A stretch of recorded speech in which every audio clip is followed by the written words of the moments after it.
क्या शाहिद खाकान अब्बासी, ख्वाजा आसिफ, अयाज सादिक और एहसन इकबाल बड़े साहब को मिलने गए हैं? और अगर मिलने गए हैं तो क्या मिफ्ता इस्माइल उनके साथ गए हैं? और अगर मिफ्ता इस्माइल उनके साथ गए हैं तो सबसे ज़रूरी सवाल ये बनता है कि क्या वो साथ चिली मिली का डब्बा लेके गए हैं या कोकोमो की पेटी लेके गए हैं? इस सवाल के साथ साथ हम और भी बात करेंगे कि ये जो नैरेटिव बन रहा है कि पीएमएल के अंदर भी कोई डील हो रही है, क्या मियाँ साहब को कट करने लगे हैं? क्या पीएमएल के अंदर ही बगावत शुरू हो रही है या ये सब इस वक्त डिफ्लेक्शन की जा रही है? ये सब आज हम डिस्कस करेंगे औरत कार्ड में। वेलकम टू औरत कार्ड। हाँ बेरी मैम, फिर चिली मिली गई थी या कोकोमो? ये बहुत जरूरी मामला, आप लोग हंस क्यों रहे हैं इस पे? ये नेशनल सिक्योरिटी का मसला है। नताशा, क्योंकि चिली मिली से तो कोई भी मान जाए डील पे। नहीं, चिली मिली नहीं, कोकोमो मेरा ख्याल है बेहतर ऑप्शन है। अगर मैं होती जिनके पास वो गए थे, मैं कोकोमो मांगती, और वो भी 4 नहीं 5 होने चाहिए, 5 रुपए के पैकेट। हाँ, वो तो ये इशू मैं भी रेज आता ना, फिर इतनी बड़ी पोस्ट पे तुम होती तो तुम्हें 2-3 कार्टन आ जाते। मैंने बहुत छोटी बात की। अच्छा, मैं ये कह रही थी कि पिछले हफ्ते पूरा हमने सुना कि पीटीआई में कितनी इंटरनल रिफ्ट्स हैं। आपने देखे अहमद जवाद साहब का इनके इंटरव्यूज़, उन्होंने क्या क्या इंकशाफात किए। इसके अलावा नूर आलम साहब का काफ़ी देर से चल रहा है, वो भी बड़े जिद हैं अभी तक। वो है इन तीनों को पिछले हफ्ते परवेज खटक साहब की भी कंट्रोवर्सी बाहर आई, जो बहुत हुकूमत ने कोशिश की कि नहीं मीडिया पे ब्लेम कर दें, लेकिन हमें मालूम है कि उसमें भी कुछ सच्चाई है। अब हम देख रहे हैं कल पूरा दिन उस पर बात नहीं हुई कि पीटीआई के अंदर क्या हो रहा है, बात हुई कि नून लीग में कू की तैयारियां हैं। हाँ। तो पीटीआई ने ये स्ट्रैटेजी बनाई कि वो डिफ्लेक्ट करेंगे हम लोगों को। मीडिया का आपको पता है अटेंशन स्पैन छोटा सा होता है, और हम सब जो हैं हमने टोटली उनको जो है वो सही साबित किया है, क्योंकि अब सब बात कर रहे हैं नून के कू में। अब देखिए, मेरे पास अंदर की खबरें नहीं होती, लेकिन सोच तो है, समझ तो है थोड़ी बहुत। अब ये सेंस बनाती है कि अब नून लीग जो है, सब सर्वेज हैं वो दिखा रहे हैं नून लीग जो है वो एक बहुत बेहतर पोजीशन में है, ख़ास तौर पे पंजाब में। अब जो बुरा टाइम था जिसमें शाहिद खाकान अब्बासी, इसके अलावा एहसन इकबाल साहब, इसके अलावा ख्वाजा आसिफ नहीं, लेकिन ये दोनों रहे जेल में कई अरसा। मिफ्ता इस्माइल साहब भी रहे जेल में कई अरसा। तब उन्होंने कोई कू की तैयारी नहीं की नवाज शरीफ के खिलाफ। अब जब चीज़ें बेहतरी की तरफ लग रहा है जा रही हैं, या ग्राउंड जो है ऑप्शंस हैं वो खुल रही हैं, तब वो कू करेंगे। मतलब कोई सेंस बनाती है इस बात की। इसके अलावा हमने देखा है कि पीटीआई खुद अपना माइंड नहीं बना सकी कि कौन है वो 4 लोग जो ये कू कर रहे हैं। कोई एक मिनिस्टर 4 नाम देता है, दूसरा मिनिस्टर मुख्तलिफ 4 नाम देता है, कोई कुछ कहता है कि कू किस तरह किया जाएगा, कोई कहता है नवाज शरीफ के थ्रू उनसे भी मिल रहे हैं कि आपके खिलाफ कू है। मतलब कुछ सर पाँव होना चाहिए इस तरह की थेरीज़ का। इसमें कोई वजन नज़र नहीं आता नताशा। डिफ्लेक्शन का एक तरीका है। अपनी जो पूरी इनकी, हमने देखा ना इमरान खान साहब ने एक आर्टिकल भी लिखा, गाइडिंग प्रिंसिपल्स ऑफ रियासत मदीना, वो भी एक डाइग्रेशन टैक्टिक था, और ये भी एक डाइग्रेशन टैक्टिक है। मजहब में लोगों को उलझा दो या डिफ्लेक्ट करो पीटीआई नून में क्या हो रहा है, पीपल्स पार्टी में क्या, ताकि आपके ऊपर बात ना हो। इसके अलावा मेरे ख्याल इसमें कुछ नहीं है। जो इस हफ्ते की जो फोकस हमें करना चाहिए, जिस पे वापस लाना चाहिए फोकस, वो जो परवेज़ खटक साहब की जो बात हुई वज़ीर आज़म से, ये एक बहुत बड़ी डेवलपमेंट है जिस पे बहुत कम मेरे ख्याल से मीडिया में बात हुई है। इसलिए बड़ी डेवलपमेंट है क्योंकि पीटीआई में इमरान खान साहब के बाद दूसरे बड़े जो लीडर हैं या अहम लीडर हैं वो परवेज़ खटक साहब ही हैं। और दूसरे नंबर पे शाह महमूद कुरैशी और परवेज़ खटक साहब। लेकिन ये उन्होंने डायरेक्ट, हाँ ये बात सही है नताशा की, लेकिन उन्होंने डायरेक्ट शिकायत की वज़ीर आज़म से। ये नहीं कि असेंबली में आके बात की जैसे नूर आलम साहब ने की या मीडिया में आके। ये इसलिए एक अहम डेवलपमेंट है क्योंकि अगर एक इतना अहम लीडर इस किस्म की शिकायत करे तो जो बाकी पीटीआई में एमएनएज और एमपीएज हैं उनमें भी ज़रा थोड़ी सी हिम्मत आती है कि अब शायद हम भी अपनी शिकायत वज़ीर आज़म के पास लेके जा सकते हैं। तो ये मेरे ख्याल से अगले कुछ महीनों में, कुछ हफ्तों में शायद हम फिर से ये सुनेंगे कि और इस किस्म की आवाज़ें उठेंगी पीटीआई के अंदर। तो आप डाइग्रेशन कर सकते हैं, लेकिन कुछ हद तक उसके बाद फोकस वापस इसी पे आना है क्योंकि ये एक मसला है। और ये बात मैं पहले भी इस पर कर चुकी हूँ कि ये एक बहुत अहम सवाल है पीटीआई के लिए अभी कि आप अगले इलेक्शन में अपना नारा क्या लेके जाएंगे, किस नारे पे आप इलेक्शन लड़ेंगे। ये इस सवाल का जवाब परवेज़ खटक साहब भी मांग रहे हैं, नूर आलम साहब भी मांग रहे हैं, और सारे पीटीआई में जो पीटीआई के टिकट पे इलेक्शन लड़ेंगे वो यही पूछ रहे हैं पीटीआई से कि हम लड़ेंगे किस नारे पे इलेक्शन, वोट किस नारे पे मांगेंगे। और देखिए बात यह है कि ये जो साल है 2022 ये बहुत अहम है क्योंकि उसमें सबसे अहम तो आर्मी चीफ की तकर्री है, एक एक्सटेंशन की बातें भी चल रही हैं, लेकिन ये साल बहुत अहम है कि कौन बनेगा, क्या इन्हीं को एक्सटेंशन मिलेगी या नहीं। तो इस साल बहुत सारी पैलेस इंट्रीग्स होंगी और ये सब जो परवेज़ खटक साहब ने भी बात की या नूर आलम साहब सामने आकर कर रहे हैं, कुछ बिहाइंड द सीन्स कर रहे हैं और इस तरह की बातें चलेंगी क्योंकि इलेक्शन ईयर भी है। ये अगले 4 से 6 महीने जो है ना, जो भी होना है ना, इसमें इलेक्शन का एक पूरा लैंडस्केप तय हो जाएगा।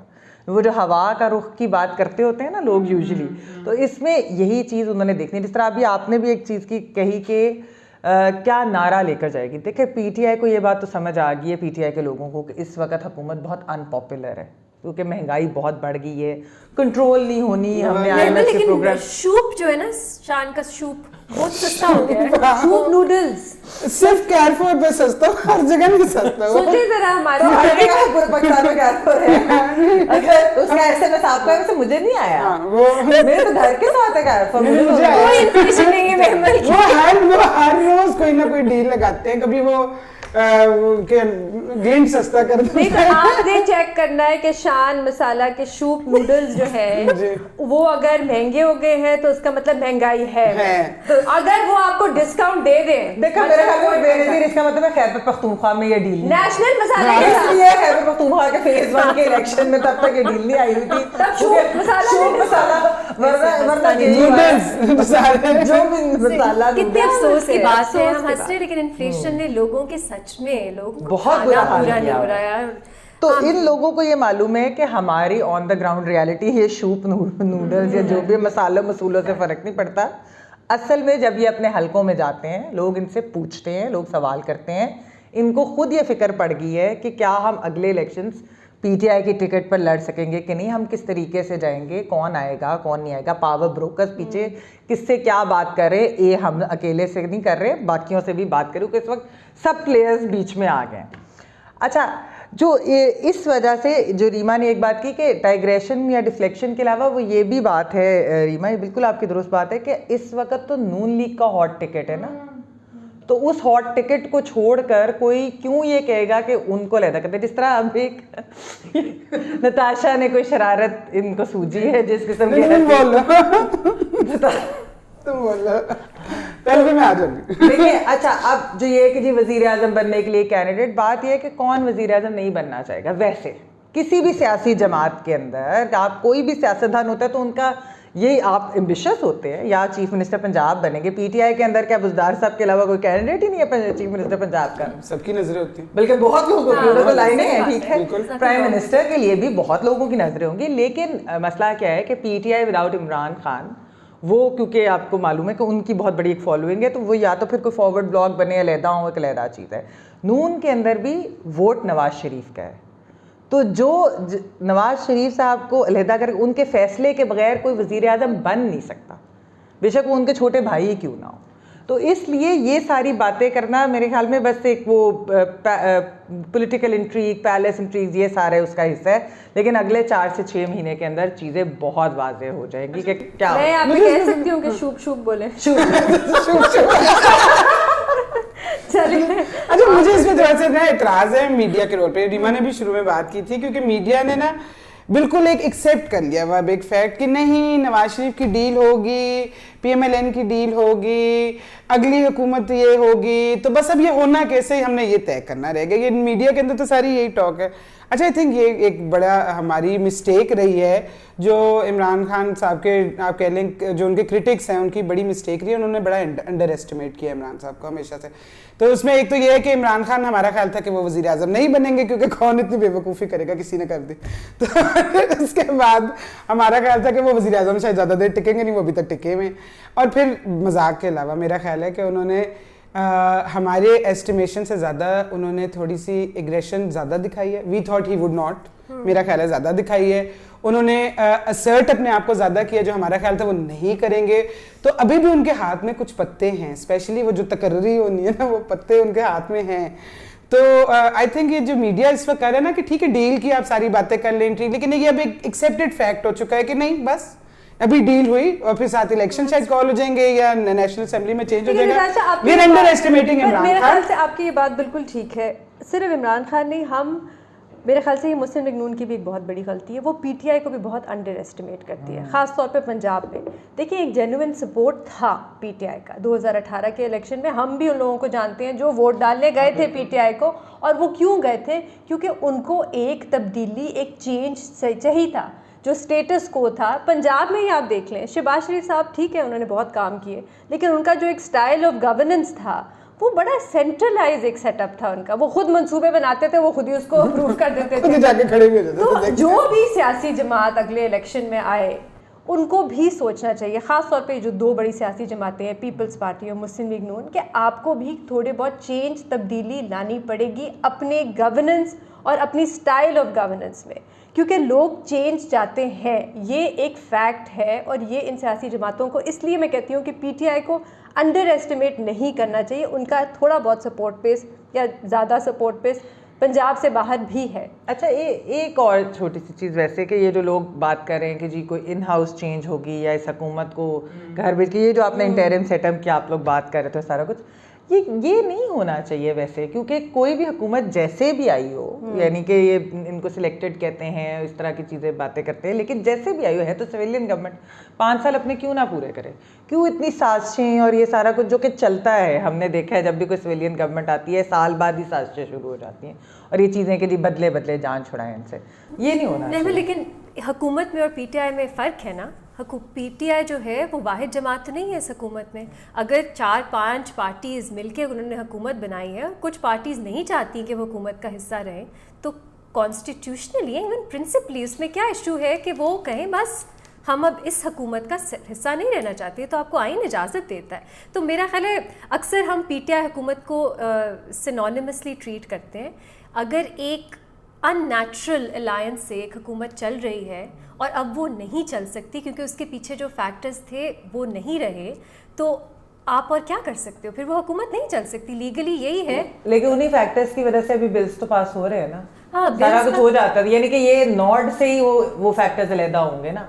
तो हाफ फोर्स तो नहीं, मैं कह रही हूं मेरा कि तो खैर इसमें सिंपल वैसे ही है कि कोई भी हुकूमत है उसको 5 साल पूरे करने चाहिए, कोई इस तरह की चीज नहीं होनी चाहिए कि बीच में कुछ अनकॉन्स्टिट्यूशनल नहीं होना बिजली का चाहिए। बिल देने के लिए गुर्दे बेचने पड़ते मेरे घर सोलर है। हैं। ये देखो, ये सेल्फिशनेस, अनकॉन्स्टिट्यूशनल कुछ नहीं होना चाहिए। मुझे इसमें मुझे समझ आती, बहुत से लोग ये बात करते हैं जो आपके लिए, अगर ये आईनी तरीका ही है कि हुकूमत के जो हिस्सा है पार्टीज या जो इंडिपेंडेंस, वो नहीं रहना चाहते की बात आ जाती है ना उसके अंदर, वो वाली चीज मुझे है कि एक हुकूमत तो है ना, मेजोरिटी तो इन्हीं की है ना, उनका कोलिशन पार्टनर्स के साथ उनकी रेजर थिन मेजोरिटी इस तरह से, लेकिन हाँ रेजर थिन है उनकी वजह से चल रहे हैं, लेकिन फिर भी 5 साल पूरा, अब तो वैसे ही 2022 आ गया है। हुकूमत ही लोग कहते हैं, मेरा ख्याल है लोग कहते हैं इमरान खान को हटाना।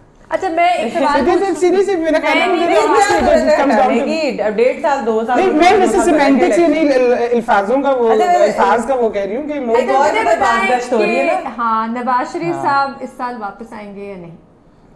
अभी वो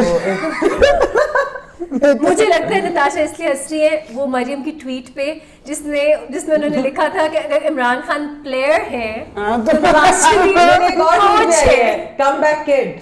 अच्छा कि अच्छा, हाँ वो भी ट्वीट हुई ना नवाज शरीफ साहब जी के बारे जी, वो ट्यूसडे को रात ये मरियम कुछ राना शमीम के बेटे से इंस्पायर हो रही है, तो ज्यादती कर रही है अपने वालिद के साथ। कि कम बैक किड पता नहीं, हाँ मुझे तो हार्ट ब्रेक किड का पता था, शॉन माइकल से थे। अच्छा वापस आएंगे, वापस आएंगे। अच्छा, अगर हुकूमत उन्हें वापस लाना, हम उन पे डिपेंड करें वो नवाज शरीफ साहब को वापस लाएंगे, तो मुझे तो नहीं लगता। मुझे लगता है शुरू से मजाक कर रहे हैं अपने सपोर्टर्स के साथ। पीटीआई नहीं चाहती नवाज शरीफ साहब वापस आएँ। पहले उन्होंने कहा कि पता नहीं अब उनके पासपोर्ट कैंसिल कर देंगे, फिर कहा पता नहीं वो फॉरेन क्रिमिनल हैं। शहजाद अकबर साहब ने कोई लेटर लिखा था प्रीति पटेल को कि आप उन्हें वापस भेजें। अब देखिए इंग्लैंड में बहुत से ऐसे लोग हैं जो कई वजूहात की बुनियाद पर उनके वीज़ाज़ ओवरस्टे कर जाते हैं, बहुत वहाँ पे इश्यूज़ हैं लोगों को। अब ये हमारी हुकूमत जो है, ये प्रीति पटेल जो वहाँ पे समझी जाती है एक हॉक, जो एंटी इमिग्रेंट हैं, जो रेसिस्ट हैं, आप उनको सपोर्ट करो कि हाँ आप इस कानून को और मजबूत करें, क्योंकि नवाज शरीफ उसे वापस आएंगे, साफ नजर आता है, रिटोरिकल बातें, इसमें कोई वजन नहीं है। फिर अब जो है वो कह रहे नहीं शहबाज शरीफ साहब को लाहौर हाई कोर्ट लेके जाएंगे कि उन्होंने जो वादा किया था कि वो नवाज शरीफ साहब को वापस लाएंगे। अब मुझे बताएं शहबाज शरीफ साहब कैसे जबरदस्ती नवाज शरीफ साहब को वापस लेके आ सकते हैं? उनको क्या नहीं, वो इंग्लैंड जाएंगे और उनको क्या अगवा करके वापस लेके आएंगे कि हम अपने अपने मतलब हुकूमत ने जो उनको करना चाहिए था वो नहीं कर रहे। वो एक्स्ट्रेडिशन की बात होती है, उस पर संजीदगी से कोई बरतानिया के साथ मुआहदा नहीं हो रहा, और बस इस तरह की वो हर कुछ महीने बाद नई लीगली फ्लॉड स्ट्रैटेजी कर देते हैं और लोग कहते हैं वाह वाह वाह। अब वैसे भी क्यों ये हुकूमत चाहेगी जब वो इतनी, जैसे मैंने कहा शुरू में कि अनपॉपुलर गवर्नमेंट है मियां नवाज शरीफ, उनके लिए एक वैसे ही रियल चैलेंज भी है।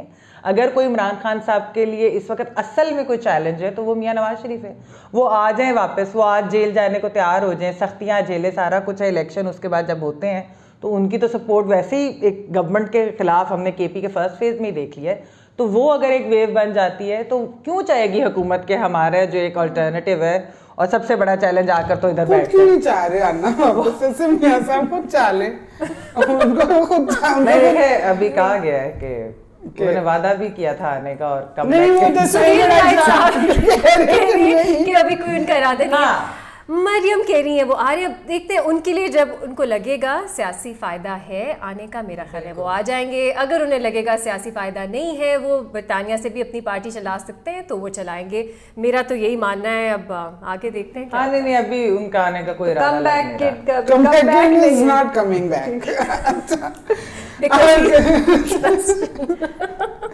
अगर आपको हमारी वीडियो पसंद आई तो प्लीज लाइक करें, चैनल औरत कार्ड को सब्सक्राइब करें और बेल आइकॉन हिट करना ना भूलिएगा। थैंक यू फॉर वॉचिंग औरत कार्ड।